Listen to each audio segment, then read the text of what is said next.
बिस्मिल्लाहिर्रहमानिर्रहीम, अस्सलाम वालेकुम। एवन टीवी के न्यूज़ स्टूडियो से मैं हूं अली शाबासी और मैं हूं आयशा हमीद। नजर डालते हैं हेडलाइंस की जानिब।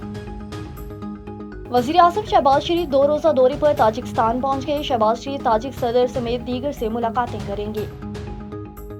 फितना अल खारिज आज़ाद कश्मीर का अमन तबाह करने के दर पे भारत की रियासती दहशतगर्दी के मज़ीद शवाहिद सामने आ गए। दहशतगर्द नौजवानों की जहाद के नाम पर दुश्मन साजी करते हैं।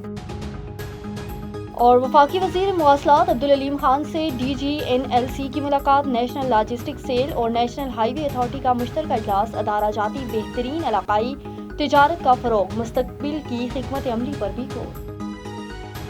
हेडलाइंस आपने जानिए, रुक करते हैं तफसीली खबरों की जानिब। कामरा शर्की गांव से ताल्लुक़ रखने वाले पाक आर्मी के जवान अब्दुल मनान ने जाम शहादत नोश फरमाई। शहीद की जो मौत है वो खून की हयात है।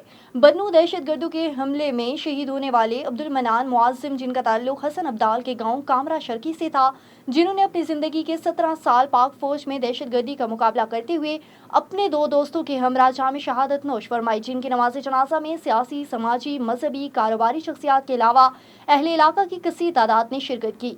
शहादत के रुतबे पर फायज होने वाले बहादुर जवान को पूरी फौजी एहसास के साथ आबाई गांव में हजारों सोगवारों की मौजूदगी में और पाक आर्मी के सीनियर अफसरान, जिनमें brigadier Shahzad Alim, lieutenant colonel Atif Mushtaq, lieutenant colonel Amir Khan, lieutenant colonel Muhib, major Awais, major Habib, captain Haris भी शामिल थे।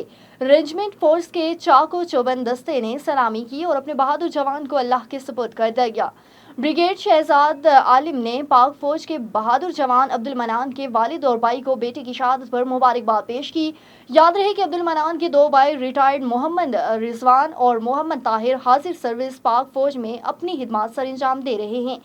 कामरा गांव के लिए ये फख्र है कि इस सरजमीन पर अपने एक शहीद बेटे को अपने सीने में दफन कर लिया। ओकाड़ा ईरान में मुनक्किद वेस्ट एशिया बेसबॉल कैंप में पाकिस्तान की दूसरी पोजीशन पुलिस का कांस्टेबल उमर फारूक ने सिल्वर मेडल हासिल करने वाली कौमी टीम के खिलाड़ी हैं। कौमी टीम ने सेमीफाइनल में भारत को 1-14 से शिकस्त दी थी। फाइनल में फ़लस्तीन के साथ सनसनीखेज मुकाबले के बाद दूसरी पोजीशन हासिल की। DPO ओकाड़ा राशिद हिदायत ने कांस्टेबल उमर फारूक को नकद इनाम और तारीफी सर्टिफिकेट से नवाजा। इंटरनेशनल खिलाड़ियों में मेडल जीतने वाला पुलिस जवान ओकाड़ा पुलिस का फख्र है। पुलिस खिलाड़ियों की हौसला अफजाई सरपरस्ती के लिए भरपूर इक़दाम जारी रहेंगे। DPO और राशिद हिदायत। एवन टीवी के न्यूज़ स्टूडियो से फिलहाल इतना ही। मज़ीद किसी भी खबर से बाखबर रहने के लिए देखते रहिए एवन टीवी।